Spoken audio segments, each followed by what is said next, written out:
I think the core is the unique nature of President Trump. There are people that love him. There are people that I'll say don't love him. Okay, that's A fair. different kind of president. He wasn't afraid to break China. I don't mean China the country. I don't want to get into trouble. Okay. Wasn't afraid to break China. One topic at a time. All right. He wasn't afraid to say, figure it out. Something has to change. Don't be afraid to try new ways.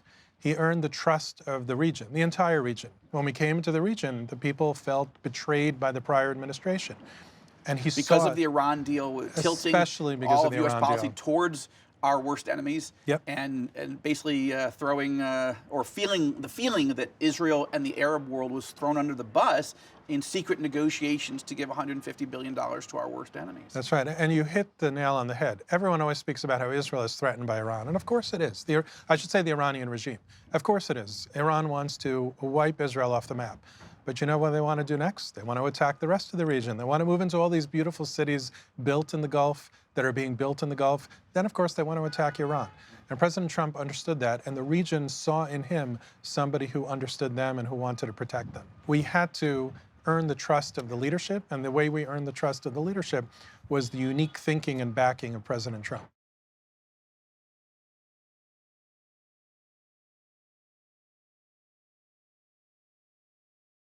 So there's two parts to the title. There's the Abraham and the path, and I'll address both of them. Abraham is the forefather of the three major world religions. We understand that this beautiful city, the land of Israel, is so important to the major three faiths. And I'm a firm believer that we could all live here and honor Israel, even if we have different beliefs about Israel and different beliefs about Jerusalem. And I think the state of Israel has done a remarkable job trying very hard to protect religion's importance in this space, despite what the mainstream media says, despite what some agenda propagandist-driven think tankers and others say. Most of the time, the city of Jerusalem works. Is there tension? Of course. Unfortunately, there are bad actors, and Israel then has to take There's tension measures. in D.C., New York, Portland, Chicago. Yeah, know, look it's at not the only United place. States, right? I remember there was one summer, a few summers ago, we were supposed to go to Paris on vacation. And it was the summer of the yellow vests. And we canceled our trip. And I thought to myself, oh, that would never happen in America. Look what's happened in America. Every country has tension. I think Israel does a great job. They recognize how important it is to the world's religions. They recognize how important it is to billions of people around the world. And they do a great job. And I come here and I pray at the Western Wall. And I see all sorts of people walking around. I go to the malls. I see Jews, Muslims, Christians, everybody walking around. It's an amazing city. And Abraham started it all. The second aspect of the title, though, is the word path. People, sometimes say, oh, the Abraham Accords failed. They pick out a couple of scenes at the World Cup, for example, in Doha, where there was some tension between Israeli journalists and some Arabs or whoever they were walking around. What they don't understand is we are on a path. Yes, President Trump achieved historical things together with the courageous leaders who signed the Abraham Accords and Prime Minister Netanyahu. I could say that because he's now Prime Minister again. But it's a long, complicated path, and it's going to hit stumbling blocks. But it's incumbent on all of us to keep encouraging it and keep walking all these countries down that path, and maybe one day walking the Palestinians down that path with Israel as well.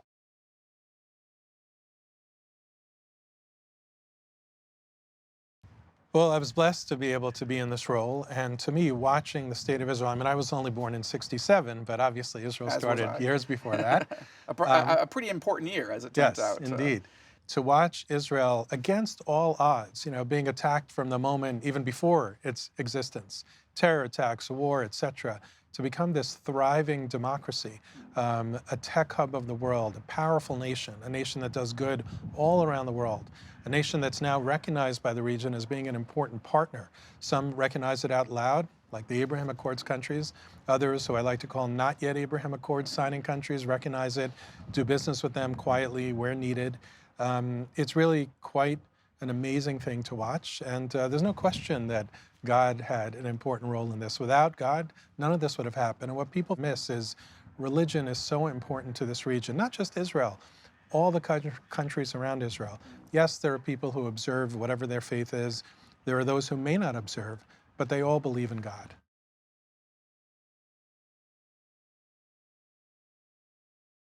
My first real interaction was during the campaign. I was honored to speak at Kufi. Okay. I went to Christians United for Israel. Yes, Yeah. Pastor Hagee, amazing, amazing leader.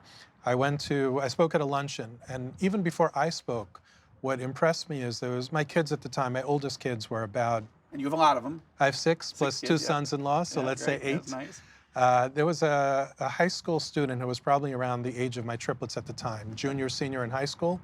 He spoke before me for about 10, 15 minutes, took my breath away. I thought, I educate my kids as proud Jews, as proud Zionists, proud Americans. The way this young man spoke, I just couldn't believe how passionate he was about Israel. Then, of course, all the leaders did. It was a great lunch, great speakers. They were essential to supporting Israel throughout our presidency, throughout President Trump's presidency. They understand Israel's importance. They obviously believe it from a place of religion.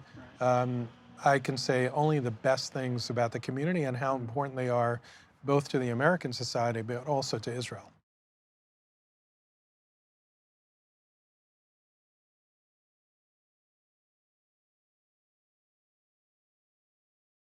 Ron's a dear friend, a super talented guy. I remember the remarks. I remember the criticism. I think the criticism was ridiculous.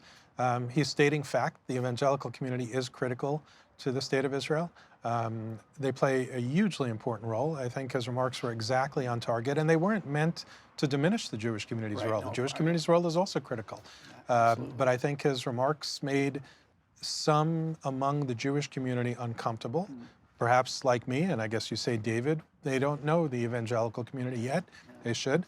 Perhaps others who are anti-religion generally, so maybe those people are uncomfortable with their Jewishness, anti-evangelical because they're uncomfortable with evangelicals. You know, people use things for political reasons. Ron's comment wasn't political, it was simply factual.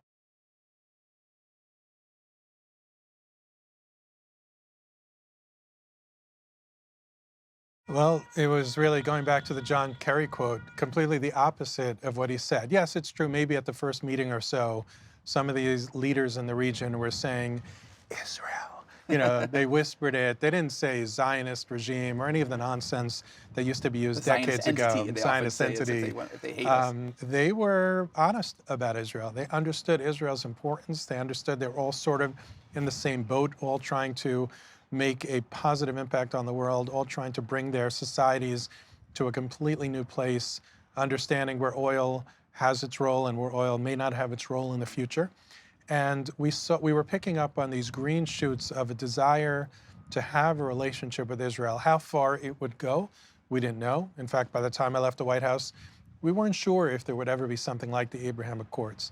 But there was a dramatic shift in the region in terms of the attitude to Israel, in terms of supporting the Palestinian people, frustration with the Palestinian leadership, but at the same time recognizing that the Palestinian leadership should not have a veto right over peace and prosperity in the region. It took a long time, and some of the early wins that we saw, we thought were amazing, and in retrospect, they seem small. You know, Israeli athletes participating in the region, the Israeli national anthem being sung in the region at sporting events, an economic conference led by Jared Kushner in the region to help the Palestinians, in Bahrain, getting Israeli journalists to that conference. Each of those was, you know, wow. And now you have Israelis all over the place over there. It's really quite remarkable.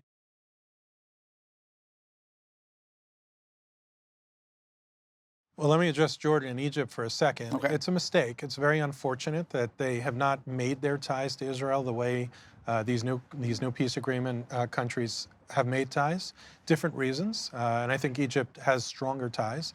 But I've been a big believer in tourism in the region for a long time. My wife and I went to Jordan after the Israel-Jordan peace treaty. We've been there at least twice on tourism. I've taken my kids to both countries, and I hope that, you know, moves forward a little bit. Yeah. But these other countries, and what investors should understand is, these countries have visions. Saudi Arabia is one, not an Abraham Accords signing country Not yet. Right, exactly. Yeah. They have this inshallah. Baruch Hashem. They have this vision 2030 that I heard about from the Crown Prince, MBS, Mohammed bin Salman, in 2017, and throughout my time at the White House. And the first couple of times he was explaining it, you know, I was like, really? Really? Wow. But I've been to the kingdom so many times since 2017. You were just there. I was just there. I'm going back again twice in January. Okay. the progress, society-wise, women driving, women playing roles in government, but the building that's going on, it's really remarkable. People ought to pay attention there. Are the projects hugely ambitious? Do they sound fantastical? Yes, but they're moving forward with it, and people should explore it. And it's not just Saudi Arabia. You know, each of these countries has their own vision. Abu Dhabi is now, part of the UAE is now, has this major ad campaign on CNN called Thrive, enticing people to move there, live there. These countries are beautiful. They're safe. They're in an upward swing, like I could say about not so many countries around the world. They're open, they're tolerant. Do they have a long way to go, some of them? Yes, no question. But I'm excited about it. People should go there, explore it, do your due diligence, make sure you get, like anywhere, the right partners. Right. There's tremendous opportunity there.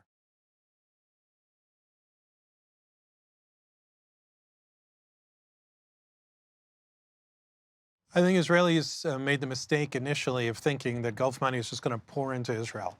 The Gulf money is very smart money, and they have lots of places to invest. And yes, they're interested in Israel, but they're interested in Israel just like they're interested in any good investment anywhere around the world. And I think Israelis have figured that out. You know, first they went there in droves thinking the money's just on the street to be picked up. It's not true. The Emiratis need to learn who you are, trust you, figure out which the right investment is. There's Which a lot are of your coffee and competitors. baklava that has to be had A lot of ahead it. of time. It's a very different culture, right? They're similar in so many ways, but Israelis are very quick. Emiratis and the rest of the society there generally really want to understand who you are. They want to learn you. They have to trust you. They have to know who they're dealing with. And I think they've sort of learned each other, and slowly but surely deals are happening, which is a good thing. That's the way, it's a natural way to do business. Israeli money into the region is slowly happening. I think much more should happen. I'm hoping it becomes a two-way street, because that's the only way things will really succeed. American money, slowly. There's no question the region wants American, Israeli, and other money to flow in, and they have the projects for that money to flow in. People should stop looking at the Gulf, in my opinion, as an ATM. Yes, there's crazy amounts of money, but if you only look at the Gulf as an ATM, you're not likely to do a lot of business. You really need to look at it as a two-way street, and everybody wins.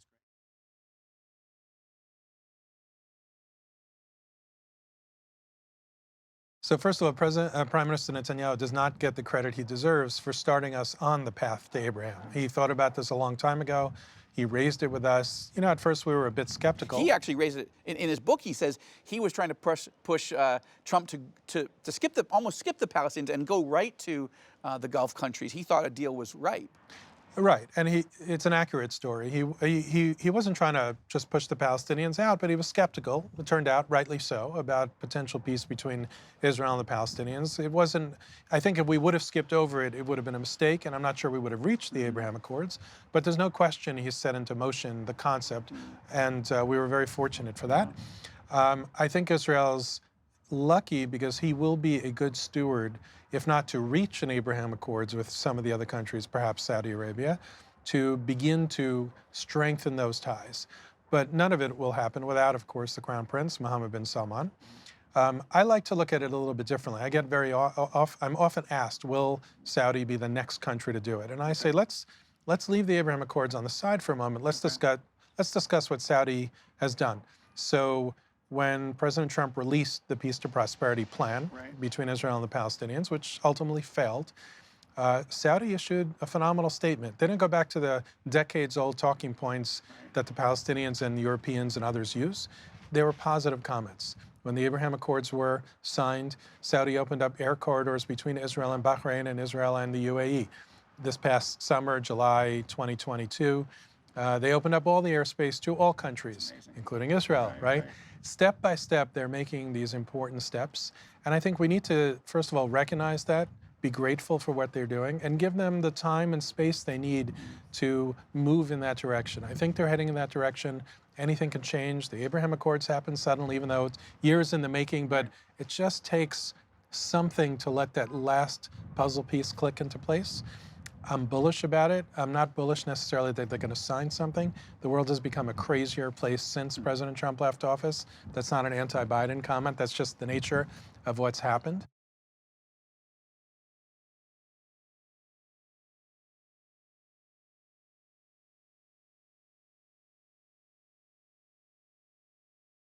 So it goes beyond the Khashoggi murder, which, as you say, was horrific. It was brutal. MBS took responsibility. It was on his watch. But it was beyond that. As you say, President Biden during the campaign said he would make Saudi Arabia the pariah that it is. He was thoroughly disrespectful to the kingdom, to MBS. I've written extensively on that. Yes, he went in the summer of 2022. He had that famous fist bump with the Crown Prince. And I thought, actually, that maybe the subtitle in my book was no longer relevant. Maybe they turned the page. I was deeply hoping they would turn the page. I'll take the hit on the subtitle. But it turned out there's still a lot of tension between President Biden and the kingdom, and President Biden and the region. Lip service only when the region gets attacked by the Houthi terrorists. We don't even call them terrorists. We should. You know, they took away that the Houthi designation as a terrorist state, as a terrorist group within Yemen. They're just not standing by our friends and allies, including the Kingdom of Saudi Arabia. And you're right, that is going to make it difficult. But let's go back to Prime Minister Netanyahu. His relationship with President Biden is strong. Yeah. If there's anyone that could try to bring President Biden around and see what progress could be made between the kingdom and Israel, I feel confident that he might be the right guy to do it. But until America respects the region and the kingdom and the UAE and others, and until they stand by it, I think we... And stand stronger against Iran, I think, is the other 100%. element here. Let's think about that. Yes, for the moment, the deal is over. I mean, President Biden, there was this tape running around the other day where he was saying to a journalist, it's over, but I can't say it out loud, which he kind of did say out loud, but, you know, like, there's no clarity. Is it over until tomorrow when you decide to try it again? Right. You have the protests in Iran. And it's not over because Biden thinks the deal that he offered was horrible, which it is. Right. It's over because the Iranians are like, why would we deal with you? Exactly. You're too weak for us to even have a conversation with anymore. There's too much uncertainty going on. I don't think anybody trusts the Biden administration when it comes to the Iranian regime. So there's little upside to the Saudis to come to the table under a Biden administration. But you think Netanyahu might be able to move the ball forward? I think he could thread that needle. I think he could talk sense to everybody, and maybe there'll be a new approach. But the Biden administration has to become much more clear. They have to emphatically say, it is over, and here's why. And the only way we would ever do a deal with the Iranian regime is X, Y, Z, but real, clear things that make sense, not things that kick the can down the road, and then all of a sudden Iran has nuclear weapons in 3, 4, 10 years from now. That solves nothing for anybody. So I think the Saudis will be cautious. I think Bibi Netanyahu was the right guy to do it. I hope he and MBS meet. I won't comment on whether or not there was a prior meeting. But I think they would get along. I think they would respect each other. I think they'd understand each other. So I'm hopeful.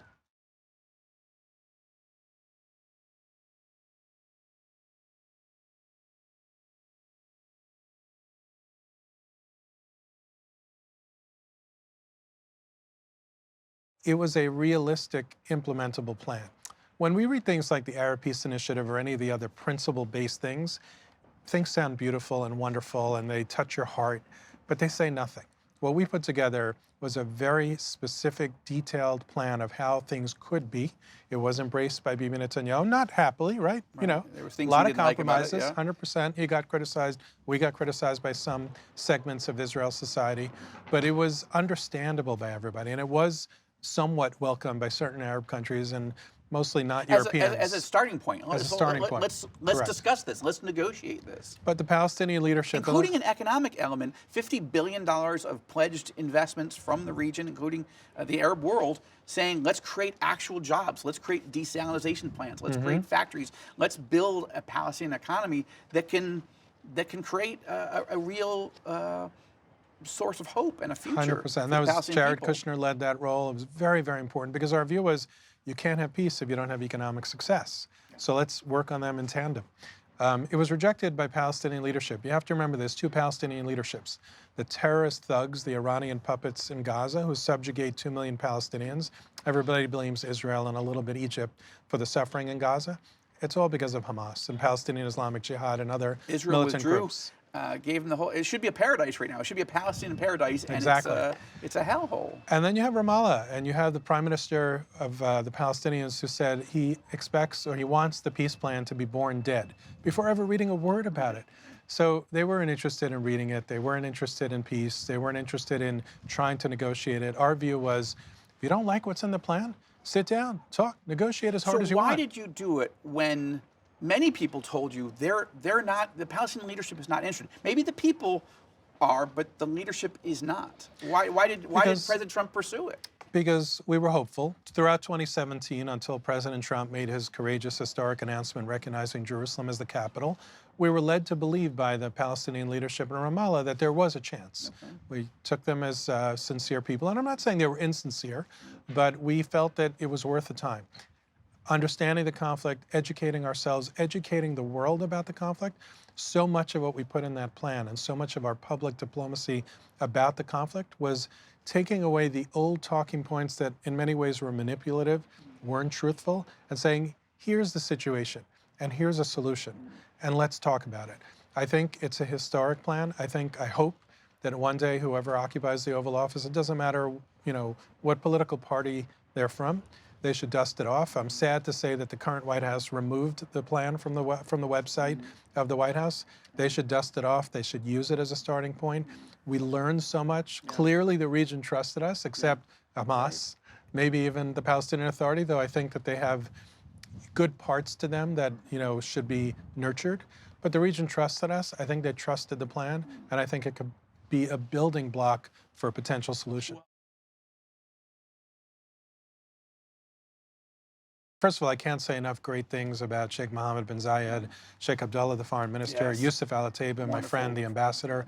None of this would have happened without them. Really game-changing leaders, historic, absolutely. Courageous. And the same way you were sitting on that, imagine I'm sitting on that for 3 years. And again, you never know, but the path that we laid out turned out to be the correct path. I don't think they could have done it without everything happening the way it did.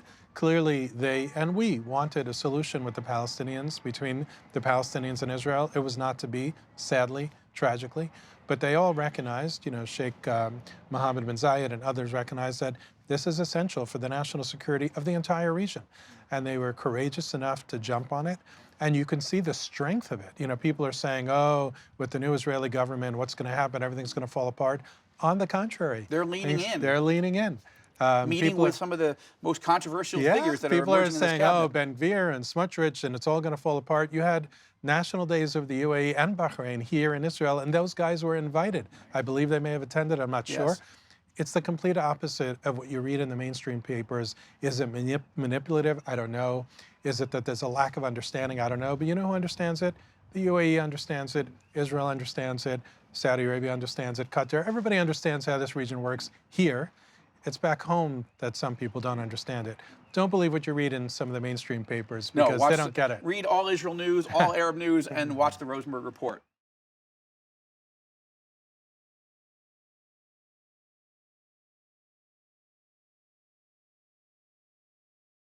So I'll start with anti-Semitism. I'm 55. I've never faced anti-Semitism in America. It's an incredible country. I've been very lucky, but I never would have thought at age 55 that anti-Semitism would rear its ugly head in America. It's a big problem. We all need to fight it. It's another reason why Christians and Jews need to work together to fight this age-old hate. I'll address the elephant in the room question, which I wrote about on CNN. First of all, I'm a fan of President Trump, what he's done for Israel, what he's done for Jews. How long did you work for him? I worked for him for 20 years and then 3 years at the White House. The attacks against him of being an anti-Semite are totally false. He was nothing but absolutely respectful of me being a Jew, an observant Jew at that. He's not an enabler of anti-Semitism. For years, he was criticized as saying, fine people on both sides for Charlottesville. Finally, CNN aired the full quote where he condemned the white supremacists and others and then said that. So there's been this sort of manipulative effect, political, distortion of who he is. That said, given this, especially this, his daughter converted to Judaism, right? Married Jared Kushner, who is a devout Orthodox Jew, and who the president adores and put in one of the highest positions in the White House. And the president has Jewish grandchildren. It is really quite. Right. There's a terrible attack on him. But right. So with all that being said, with the respect that we all ought to give him for what he's done for Israel and for the Jewish community and for fighting anti-Semitism, it was a mistake to have the dinner. I think it was a mistake not to apologize, not even apologize, but acknowledge that it was a mistake. And it got a little bit worse because as Kanye, or Ye as he likes to be called, began to say even more hateful things, including that Jews should forgive Hitler. Oh, and that he loves Hitler. Right. That Kanye West says he loves Hitler and admires him. He had ample opportunity to do it. He just spoke maybe mid-December for a Jewish organization at Trump Doral. He condemned anti-Semitism in his remarks. I wasn't there, but that's what I read. But he didn't take the next step and say, I shouldn't have had those guys there, and they're terrible anti-Semites, and I condemn them. Yeah. So it's a missed opportunity. I think it's a mistake. The President Trump that I know is different. I can't explain it. I still have great respect for him. I still know he's a friend to Jews. I still know he fights anti-Semitism, but I think that he has time and should condemn those guys. Yeah. Jason Greenblatt, thank you so much for taking this time to walk through some of these critical issues, the business and investment opportunities coming in this region, the extraordinary work that God let you do. You know, you were chosen for such a time as this. I think of the book of Esther, Esther and Mordecai getting in key positions to play a role in protecting the Jewish people. And you really did that. In many ways, God let you play a role in building out an Arab-Israeli peace that I think will endure for some time and is a great answer to the prayers of millions of Jews and Christians praying for the peace of this beautiful, historic capital of Israel, the city of Jerusalem. Thank you for the role that you played, and thank you for spending time on TBN, on the Rosenberg Report, to talk to me about these things. Well, I was very blessed. Our whole team was very blessed to be able to do it, and thank you so much for the time to be here, and thank you for the opportunity to do it in front of such an amazing backdrop. Great to see you. Thank you so much.